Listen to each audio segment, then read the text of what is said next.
Morning, morning, Morning. morning, That was everyone. fun. How are you? I love the introduction. It's I love the the drive introduction. time. Thank you so much. It's the drive time session as usual, 8 a.m. to 9 a.m. every morning. We have obviously our expert property fixer Lakhi Singh, and this morning we have the lovely Carolyn Williams, who is a speaker. She's also a motivator, and she runs the Carolyn Williams show, which is is it a live stream, Carolyn? Is it? Yes. Is it a live stream? And you've also you're like a founder of two other channels. Is it now the American Real Television? Is it?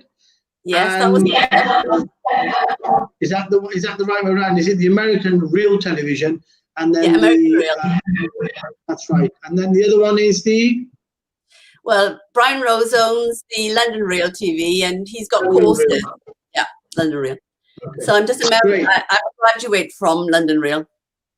Great. Okay. So we've got her on this morning as a guest speaker, which is excellent. Now, we're going to stay with the focus of this week's topic, which is it's slightly a difficult topic for lots of people to confront. We've had lots of emails after the few drive time sessions we've had this week about debt and the illusion of debt. And obviously, everybody's got a different angle on it. And I think when we had the call yesterday with Mr. Segal, his stance on it was debt is real.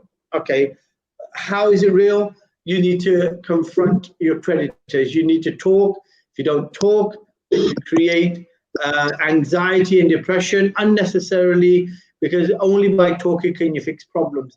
On the other extent, we have Lakhi Singh, the property fixer, who is probably a bit more introvert, and his understandings on debt are more psychologically based in terms of realizing that the actual manifestation of debt is an illusion in terms of ground reality, where people, he quotes grown men who've been afraid to pick up the phone or answer the front door because they were afraid of a debt collector.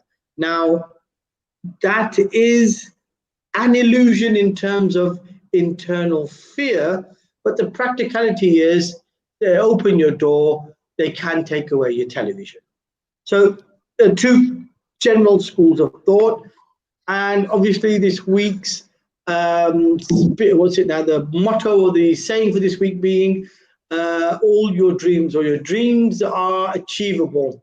All your dreams are achievable. Now, taking both of those things, taking dreams being illusionary, but taking debt being real, or the other way around, taking dreams to be real, but debt to be an illusion, mixing all that up. We've got Carolyn today, and I remember a comment that Carolyn made, I think, at the beginning of this week, which was soft qualities or soft approach that women have, and the fact they are slightly more good with their money in the majority, came from the topic we were discussing last week, at the end of last week, which was about what is depression? Is it really something that is curable, and where does it come from?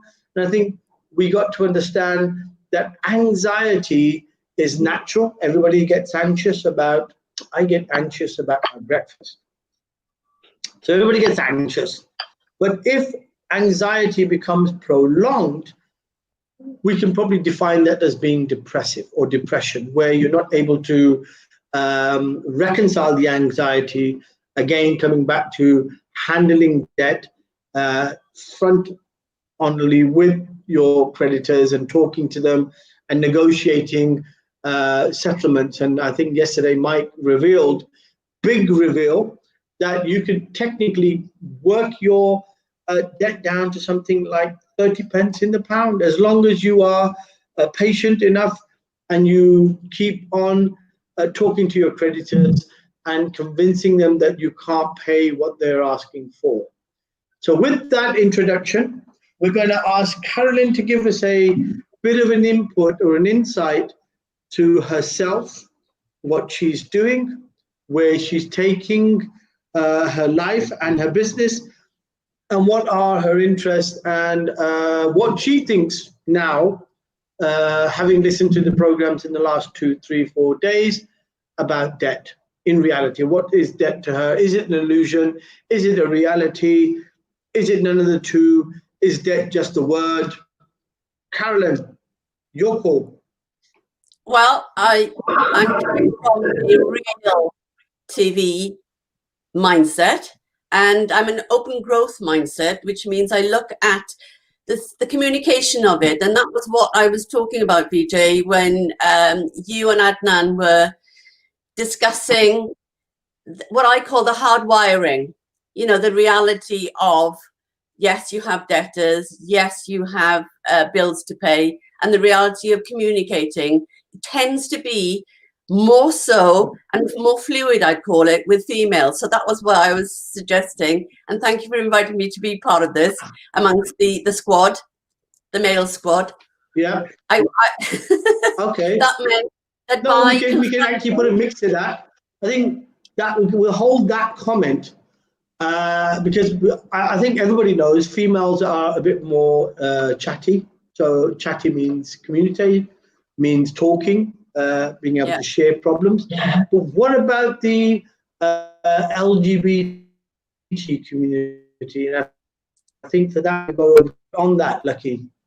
We've got females and we've got the males. What about the LGBT community?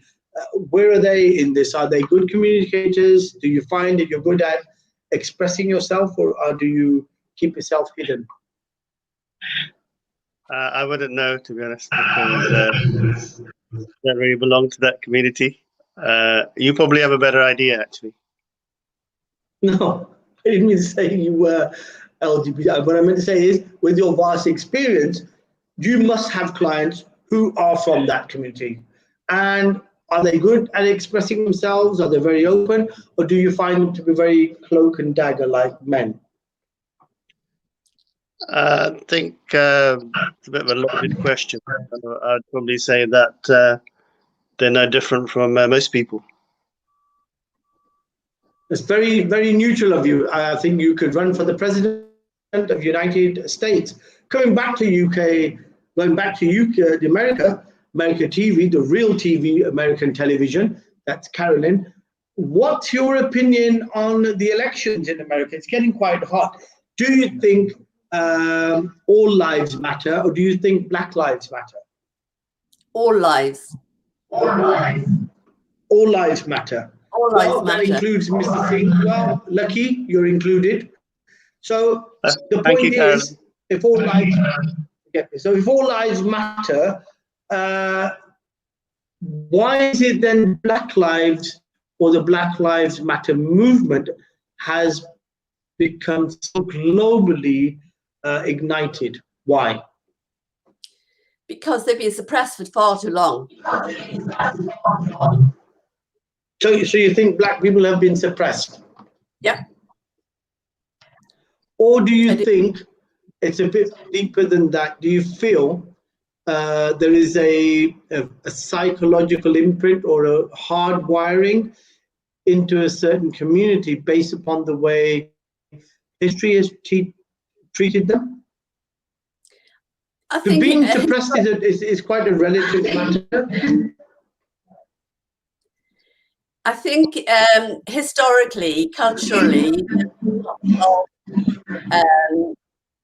I'd call her internet or her internet? Carolyn, is your internet playing up, or is it us? We're getting a break. You're saying some really important stuff, and I don't want to miss it. What are you saying? Can you hear me now? Is it clear? Is it clear? Yeah, it's clear. Is it our internet? On your side, I think you may have some problem with your internet, but as long as you can you hear us? I can perfectly. Perfect. Okay. Yeah. Yes. So what's your take on it? Culturally, many lives have been suppressed, and so we can't answer the past. I'm not somebody that looks at the past, I'm somebody that's in the now. So really, we've got an opportunity now to include all lives that matter. And it's a big challenge for everybody, but we've got to take it on board. Okay. Lakhi, what's your take on it? Do all lives matter, or do Black lives matter? I think all lives matter. That there is a history of, you could say, bad treatment towards the Black population globally, from the slave trade to even a lot of police discrimination in America. So I think you wouldn't have people like Nelson Mandela or other sort of global leaders, Martin Luther King, actually coming up and actually speaking for the people.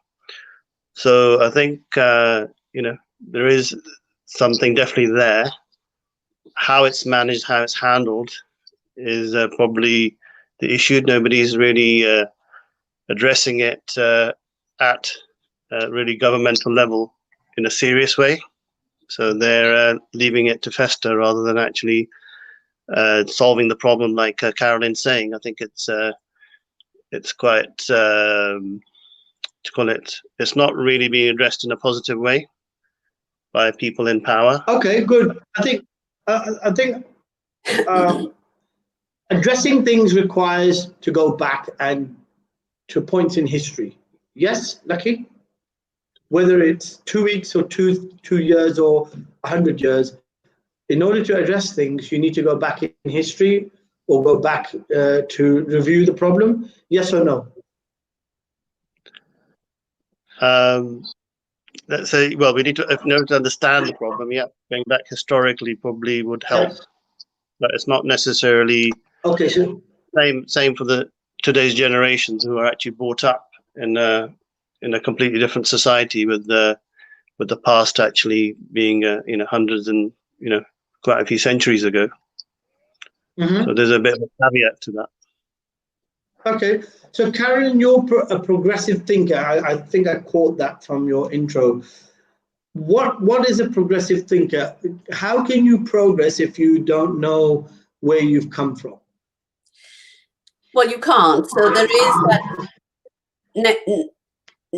is a need to get educated in the past, but not to remain in the past, because we've moved on. We've got COVID. We are in the middle of COVID. And that affects everybody. So this is collective. It's not about a section of the community. It's about the whole community. So I've always come from a holistic approach. Right. Okay. So you need to look at the problem. You need to look at those critical points that have gotten you to that problem. And why I'm going down this route, Carolyn and Lakhi, is that ultimately, when we look at any human problem, so these are all human problems, racism is a human problem. And the reason I say that is we're out here in Laleham, USA. We've got our feet on the ground, and everywhere on the planet, even when we fly out to the Middle East, we've been on set to the Far East as well. We sometimes go to Africa. Wherever we have gone on site to stream live, there is a common theme, and that is racism is not defined to black and white. That's probably the obvious one that you can always see. I see people being racist against each other merely because of a dialect. So one culture or community is a couple of 100 miles left or right of each other, and they have a different dialect. And for that dialect, there is racism, or there is some sort of invert type of opposition. You can, if we stayed in the United Kingdom, people from Scotland or people from Wales We'll find it with people from the United Kingdom. That's also a form of discrimination. It's probably a bit more subtle. It's not visible in the international platform, but yet it's the same thing as racism of people of color. Color is probably more apparent. So isn't all of this all human nature? Isn't that the way we are? Are we not built, inbuilt, hardwired to be discriminate because of one reason or the other? Lakhi Singh, what's your take on that? Yeah, I would agree. I think there's a lot of different types of racism at different levels. So, you know, I don't think Carolyn should be left out. I think Welsh lives matter. Yeah. I love that. All right, so Carolyn, you're Welsh. VJ, because Carolyn, you're Welsh. Very Welsh, yes. And Okay, I could can you speak. sing? But what I was going to say was most people that I speak to, they if it's across the globe, they will go, well, I've never heard of Wales. Where is it? And to us Welsh people, because we're so passionate, you know, we just can't understand why they haven't heard of Wales. But there you are this morning, look, saying there's no problem in being Welsh, is there, Lakhi? No, there isn't. It's amazing. No, I think all the Welsh people I know, Liz Hurley, or she at least lives near Wales. London is about 200 miles away. Yes. And this is what was her name? The singer. Remember the opera singer? What was her name? Shirley Bassey? No, not Shirley Bassey. Catherine Jenkins. Catherine pardon? Jenkins. Catherine That's Jenkins. right. Yes, that's it. That's right. Tom Thank Jones. you. Tom Jones, definitely. Obviously, you don't look like Tom Jones. But The voice. can you sing? Michael Douglas's wife. What's her name? Michael Douglas's wife. Jones. Catherine Jones. Yes, there you are. Yeah. Can you sing then? Can you, Carolyn? Yes. In schools in Wales, the choral part is very ingrained, as is sport and singing. Okay, right. Okay, so what type of songs? What's your genre? Is it opera? My genre's way from opera to classics to dance anthems to anything that's movable. This is why Lakhi should be brought into this, because Lakhi moves. He was in the taxi, or he was driving yesterday doing his. Okay, right. Okay. So what are you up for? Okay, Carolyn, so are you more expletive rapping as well? Do you go for parental guidance type of stuff? No, it's more to do with the freedom of expression and movement, and Lakhi is very good at that. You know, he doesn't stay still very long. He's not in the square box. He's moving, which means the end moves. Yeah, Lakhi, are you still making moves, are you? Is that what Carolyn means to say? You're always making moves? Yeah, I've got, I think, got ants in the pants, as VJ Sal's term for me. Can't really sit still for too long. So I've got yes, quite fidgety. So I think we've got an office in Mayfair. But I think it's very rare that you see me in the office for more than a couple of seconds, because I'm always out and about meeting people, as you probably noticed from the last couple of lives. There's never really a dull moment. It's out. You're always out. That's right. Okay, so now we've steered away. We've gone to Black Lives Matter. We know all lives matter. We've understood that racism or having some form of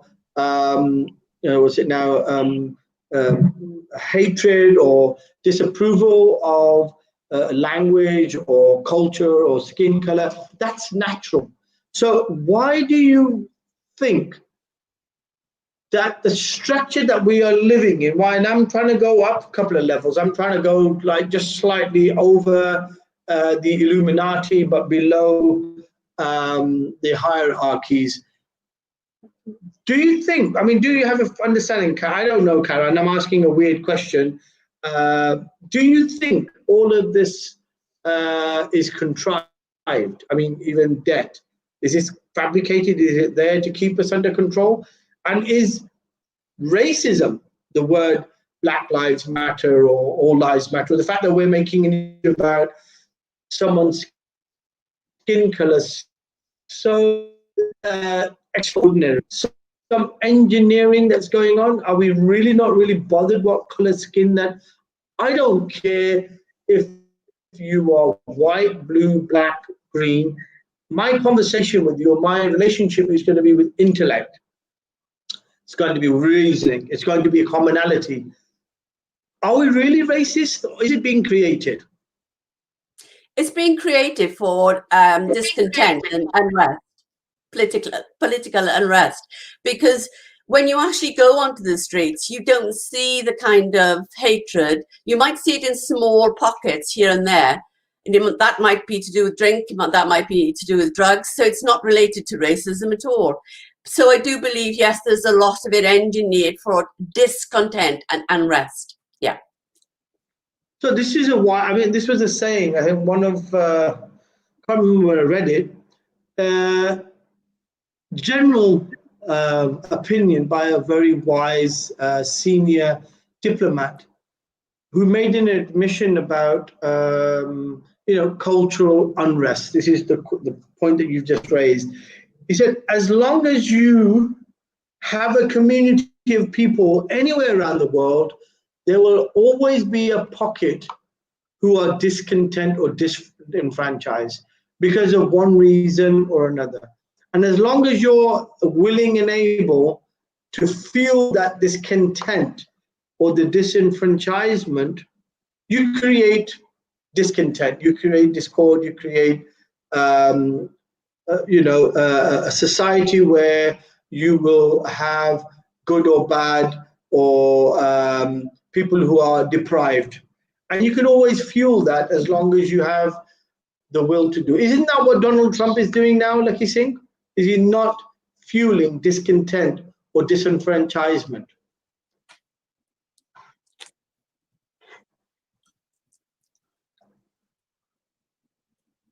Obviously, Lakhi Singh is gone off. Right, okay. I'm not quite sure what his game is, because it's very confusing. Okay. But to be honest, with anything that Donald Trump is based upon some sort of result that he wants to achieve.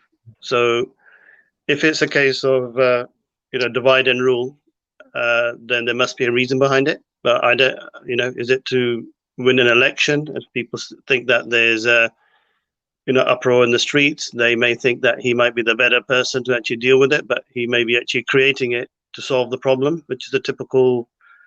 They've got different strategies that they even got names for every type of strategy that they actually pull out into the public. So it's always planned, always organized, and always orchestrated, because there's although America isn't a dictatorship, the press pretty much is told what to do, which is not too dissimilar from China, to be honest. So that I can't see hardly any difference.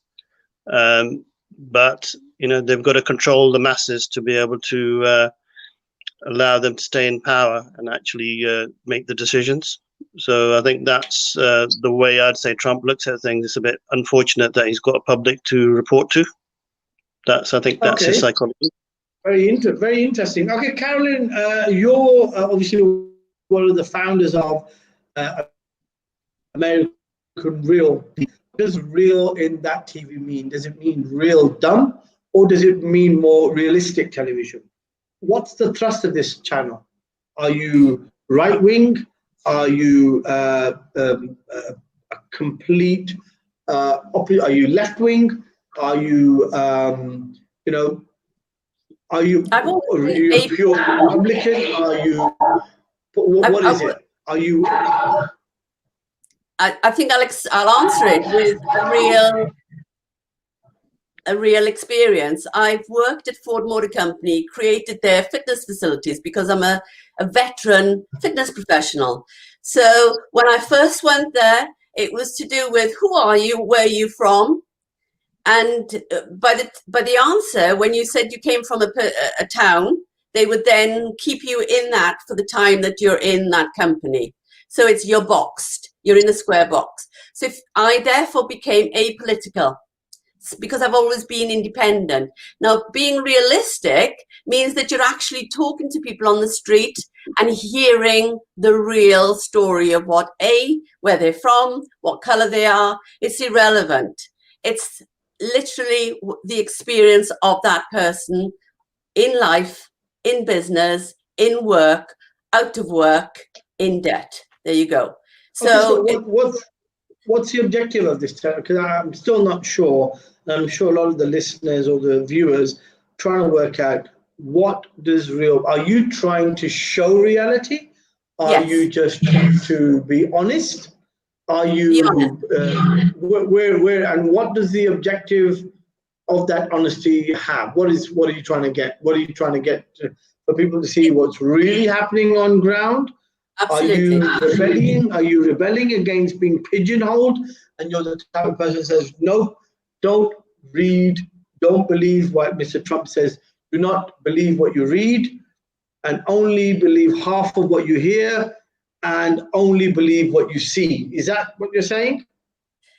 I think you go by your gut instinct. Your gut instincts will tell you what's right, what's real.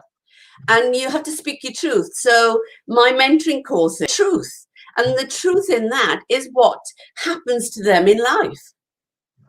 So the truth can set you free, you mean to say? Absolutely. Absolutely. Right. So the truth that you're talking about, is it internal? Is it external? Is it in conjunction with your environments? Do you have a reference point of that truth? Or is it just being dead honest about yourself? It's being dead honest about just being in that environment. In that environment. Okay. In that, and what comes of that then? What comes of that? What happens if I say I'm being honest with myself, I'm in an environment which is intoxicated with money and wealth and obscenity and opulence and overindulgence? What is going to happen if I actually go through this cycle with the real TV? What's going to happen to me? Am I going to find myself? Am I going to decide to leave the world and become a guru of some kind, or start levitating? What's going to happen? Well, I don't know if you've heard of David Beckham. David Beckham, Manchester United. No, Centre forward, ex-England. Yes. No, I mentioned Jay Shetty. He's Jay Shetty. Right. Okay. Yes. I should have said David Beckham. No, although I love David Beckham, but no, this is about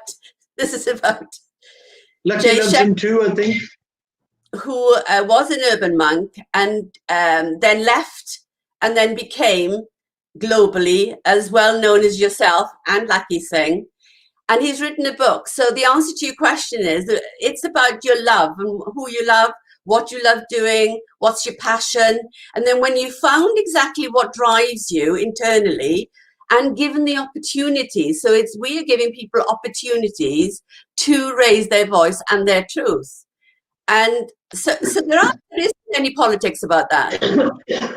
It's about who you are. Okay, is that similar to psychometric analysis though? Yes, it is very much as to who you are psychologically, physically, mentally, and spiritually. And it's all part of you.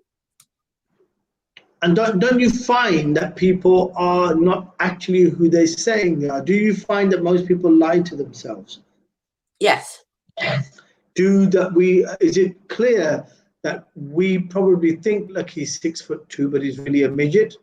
I mean, I'm actually 6 foot. I'm actually not 6'2" on camera. No, I think in camera I could be actually 4'2". You're a midget. Well, there you have it. And I'm not midget. I said I could actually be 6'2". He is. I said I could be 6'2". I could be 4'2" in camera. You can't really tell, can you? That's true. But the question is about being honest with yourself. Are you actually 6'2" or are you a midget?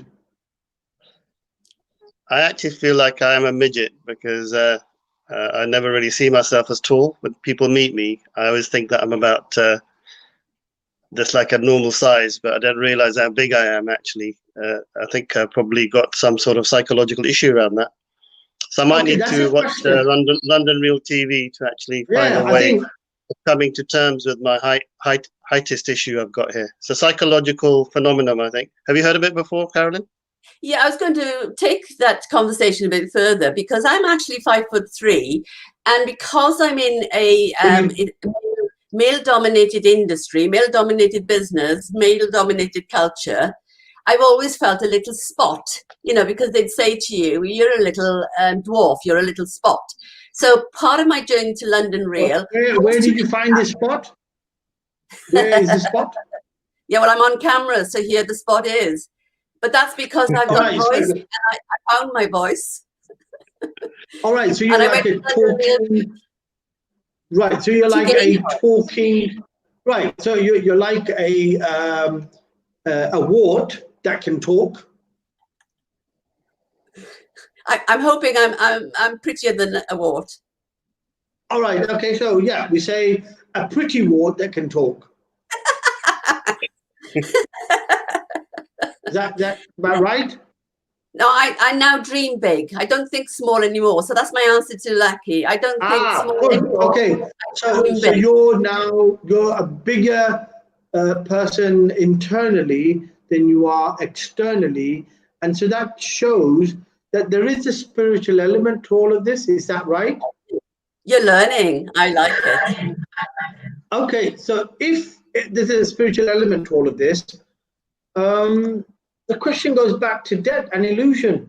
Is really debt coming from a spiritual side, or is it coming from a worldly side, Lakhi Singh? Is debt really coming from a worldly structure? I think spiritual structure? Definitely human man-made, and it's definitely coming from a worldly side, because spiritualism, meditation is all about being whole in oneself, meditating and being detached from worldly goods and worldly desires. So yeah, definitely man-made. So the simple solution is meditation, prayers, connection with God, and probably looking outside within oneself and looking to see what you can do for others rather than just being needy in everything that you need personally for yourself. So I think that's that's actually quite a simple way of solving the debt problem. Is not to just focus on oneself, but focus on helping others. If that be the case, Lakhi Singh's position on debt being an illusion, being that is manufactured by people, and we accept that people in the hierarchy are trying to manipulate and control, then can we derive from debt being an illusion something that is from the negative forces, Carolyn? Yes. Yes. Because and when we say negative forces, what do we mean? Psychological, mental forces that are real in terms of the environment. The environment is being created by commercialism, by the need and greed. And so coming back to what Lakhi was saying, we have to serve people. We have to go back to service. When we go to Spain, we love going to Spain. Why? Because we love being served by people who are happy people. Well, we've got to go back. Yeah. So we've got to go back to service. And we are part of the community. So what have we done? The question is, have we served our community? What have we done for our community? Well, you've used an important word there, commercialism. And do you know that the root word for commercialism comes from the word consume? And, yes. And obviously anyone fix me if I'm wrong, Lakhi Singh, fix me if I'm wrong, but consume in Latin is the derivative of the word for the devil. Did you know that? And those who are involved in consumption.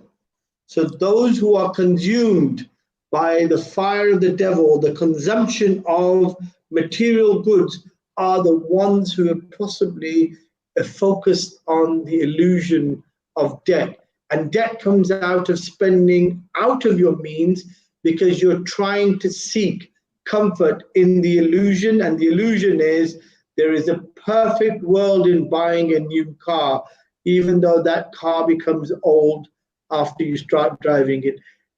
Isn't that a clever joining in of this topic? I'm quite surprised, Carolyn, how you've allowed us to come full circle back into your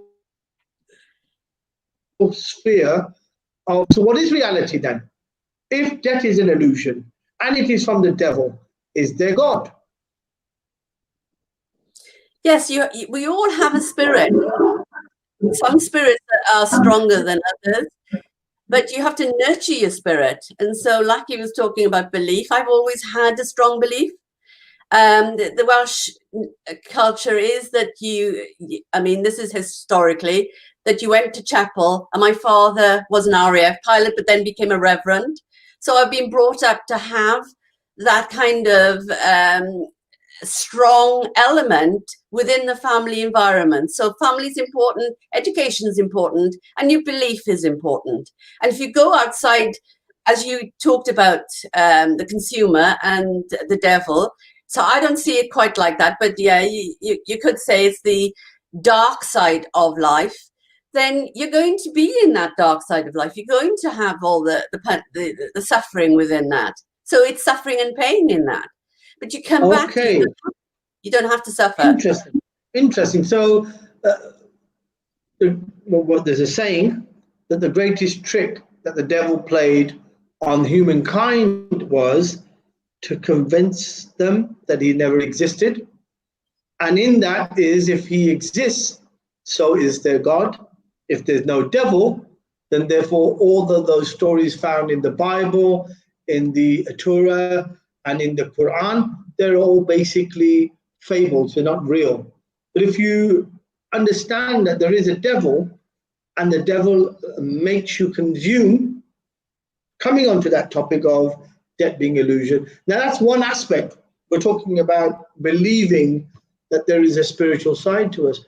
What if there is no spirit to us? What if we are just basically oil in bones and flesh? We're going to the ground, and in a couple of million years, Lakhi will come out as a can of petroleum.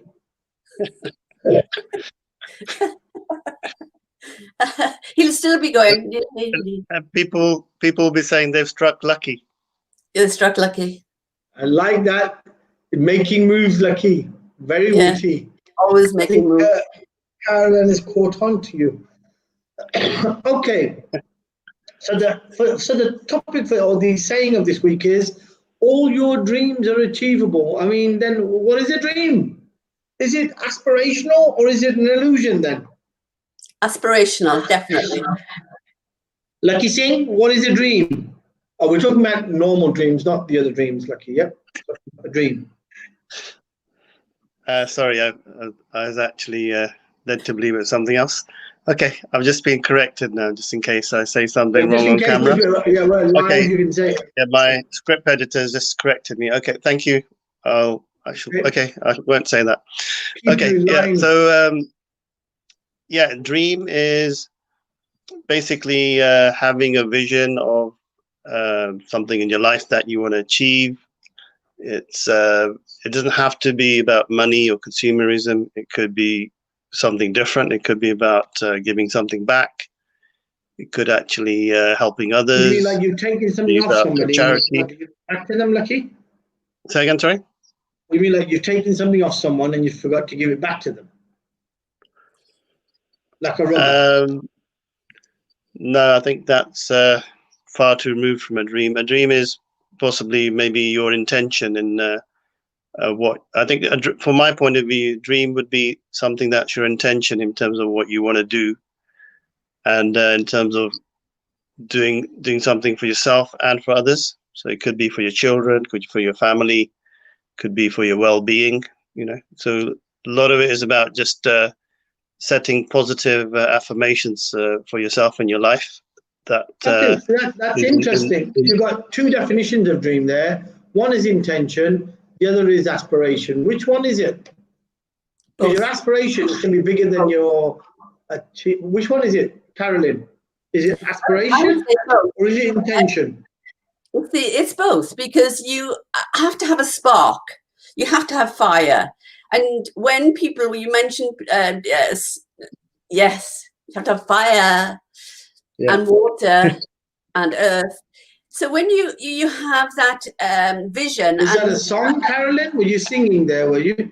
Yeah, no, Earth, Wind and Fire. Do you remember that one? Earth, Wind and Fire. Ah, right, well before. I was born in 92, so I don't know. So coming back to what Lakhi was talking about, vision.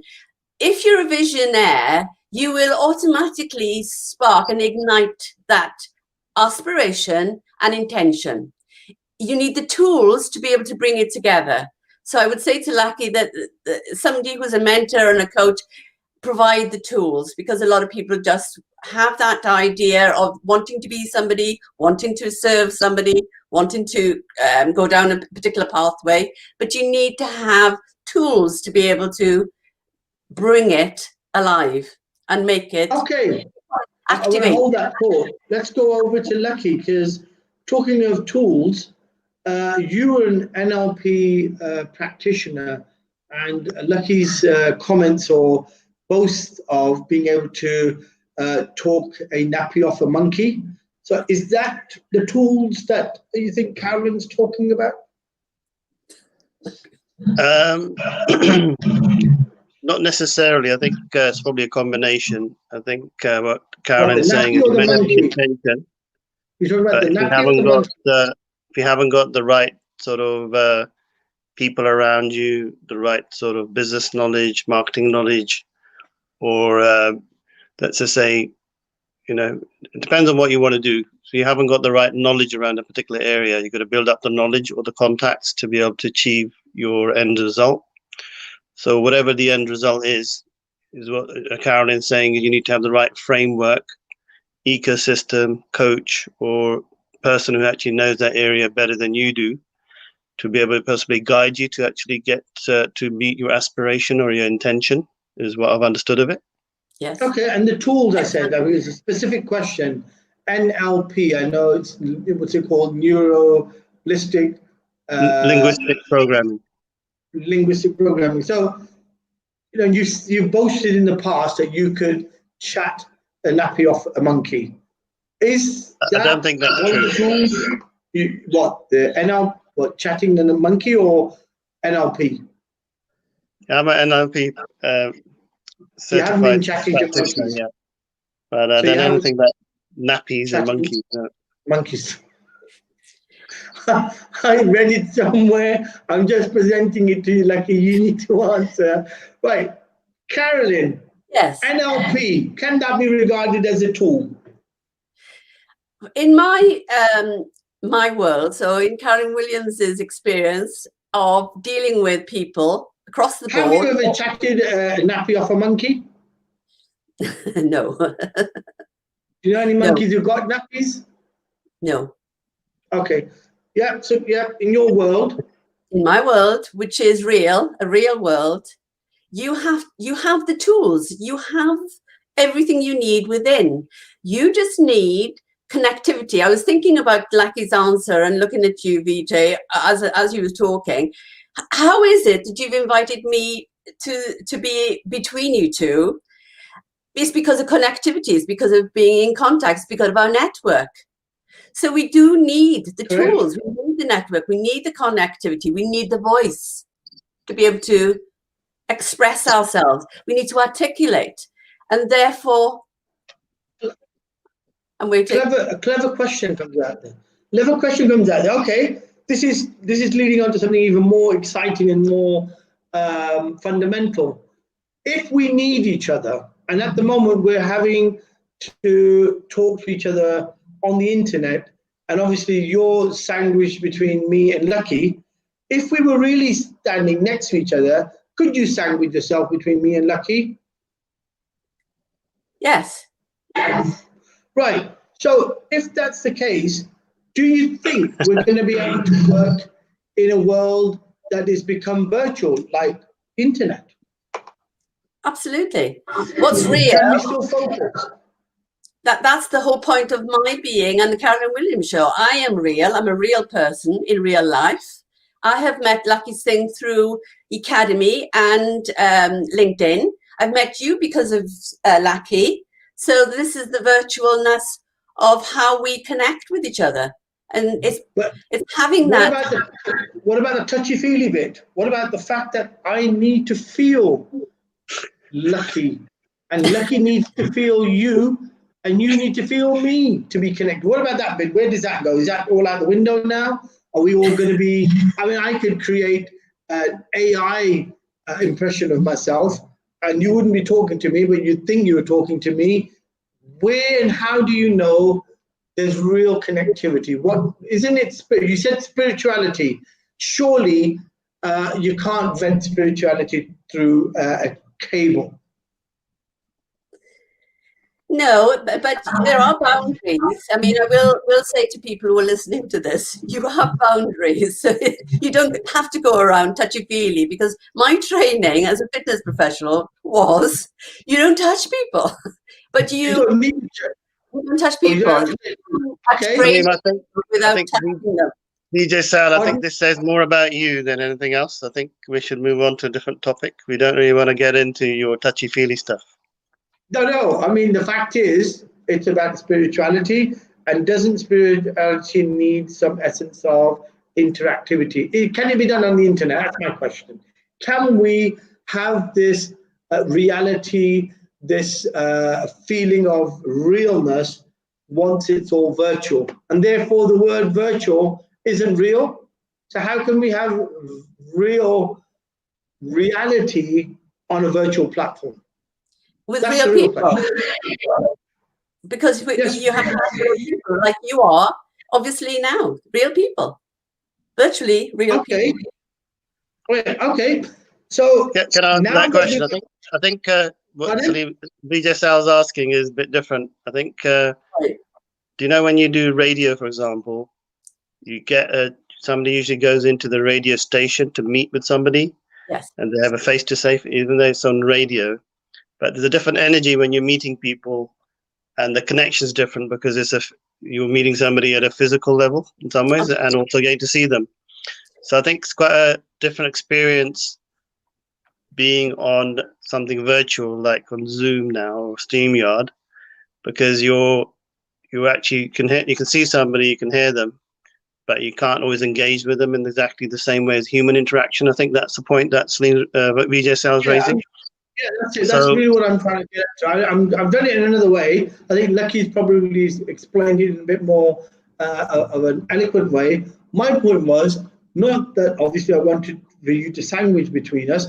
What I meant to say is ultimately you're meeting Lakhi, or you're meeting me, or meeting people. For example, the concept of a church. You said your father was a vicar. He was obviously a head of a congregation. The purpose of people coming together every Sunday is that human element of connecting a positive energy and removing the negative.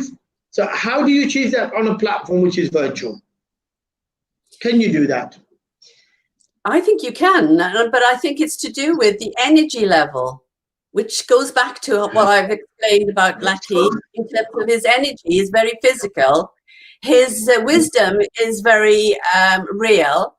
And Vijay, when he just met you, so you're very witty and very humorous and fast. You're a fast thinker.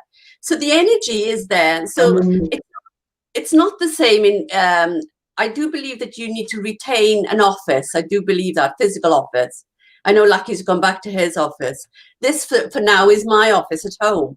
So I do believe that there is a different energy, but you can still virtually create a good energy with good people and good intention. Okay, great.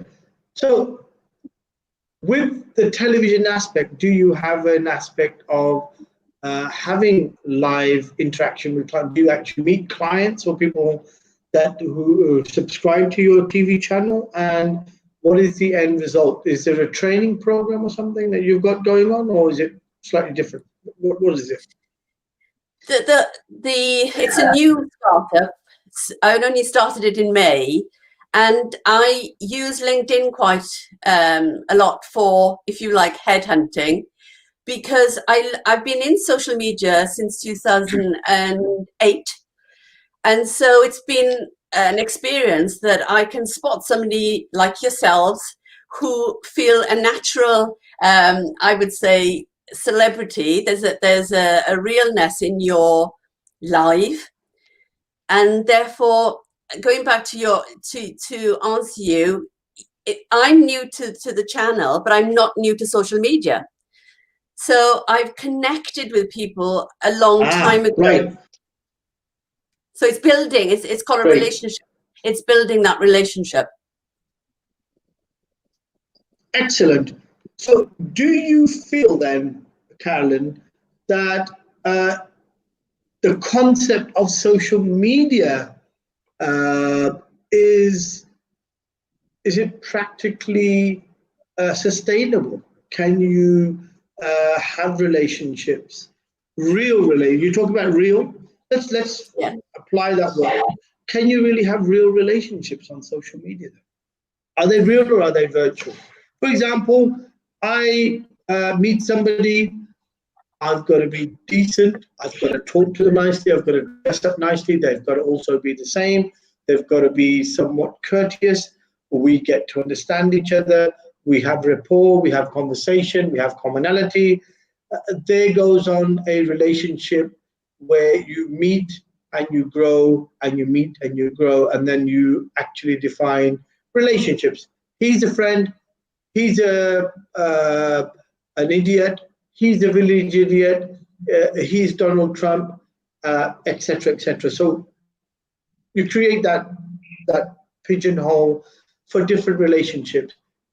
Can that happen in social media when you have such varying comments without people? And remember, we're not really reading details anymore. We don't like to read stuff. We don't even want to know if the stuff that we're reading is real. Again, it goes back to unreal. So how do you then determine that we're becoming real if we're living in a less real world, which doesn't really have relationships, doesn't really have interaction? I think you've got a crisp packet on your mic, Lakhi. Sorry. Are you eating crisp? I think we have to be real and realize that to meet in person is vital, but it's also vital to connect. So do you have that element? Do you have that element in whatever you provide through your chat? Yes. So meeting people in a network, meeting people for real, and also then in between connecting through the social media to build that relationship is vital. So it's a package. Okay. So in cases where you are reaching out to lots of people, what you're saying is ultimately the real interaction, the real determination of those relationships come from human interaction. Yes? Yes, definitely. What if you were artificially created? Then could I have a real interaction with you? Not at all. Lakhi? I think there's a study done on a lot of robot technology in Japan and other places where they've had like a robot stay around people's houses and look after them and talk with them. So although I agree with Carolyn, it's not real. There's a place for AI which can actually serve society as well, is another point that's quite important, because a lot of people do suffer from loneliness.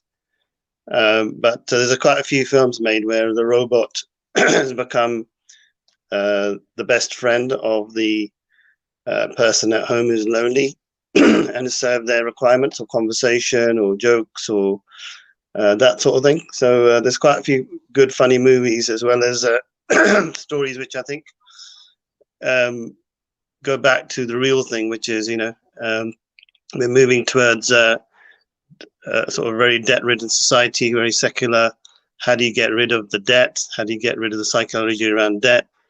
I think a lot of the issues that we face in society are going to come down to getting people, how do you say, have somebody in their lives that's real, that's there for them. But if they can't get that because of the way society is, I think a lot of people are now turning to AI as a backup way of giving them that love and support, or even practical tasks they may need to get done. So that's a different topic, but I think it is something that could actually have a positive impact for people as well. Yeah. Okay, indirectly, are we not going towards the Orwell syndrome, where we're going to become, controlled and managed by machines and become machines, and everything is going to be in a big brother state? Haven't we already in society seen that the things that we see in movies, which are unreal, which are illusionary, isn't it that these things slowly and gradually become real? I mean, like Buck Rogers.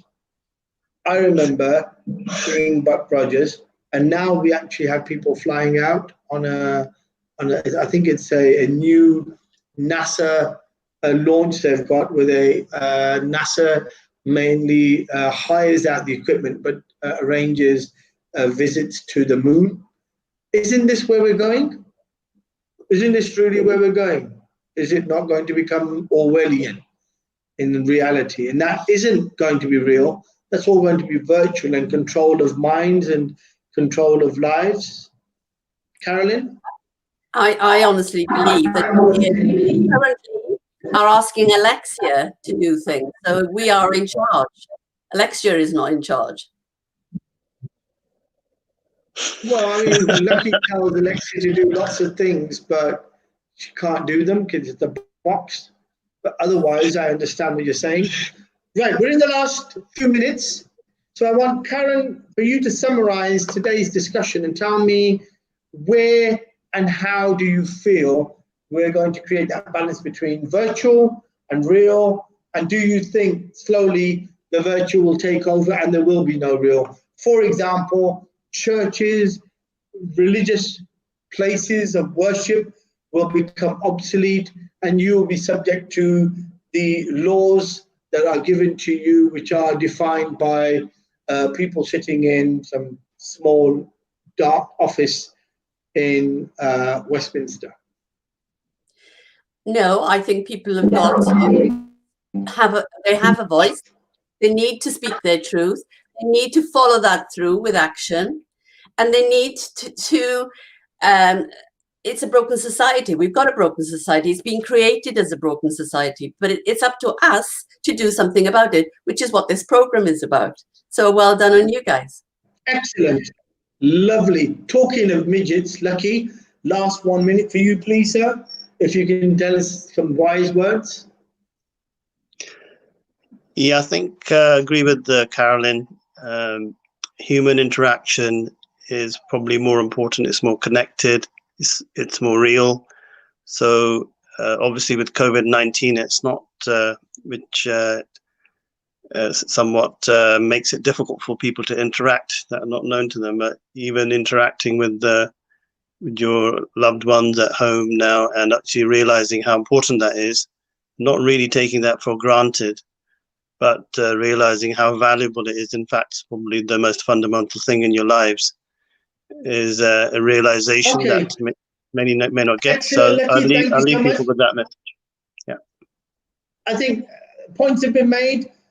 We know we're walking into a virtual world. We know we've got to fight back. This program is going to be part of that fight back.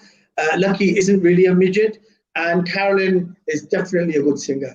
Thank you, and see you tomorrow between 8 a.m. and 9 a.m. Thank you, Carolyn. You just have to fix the sign, yeah?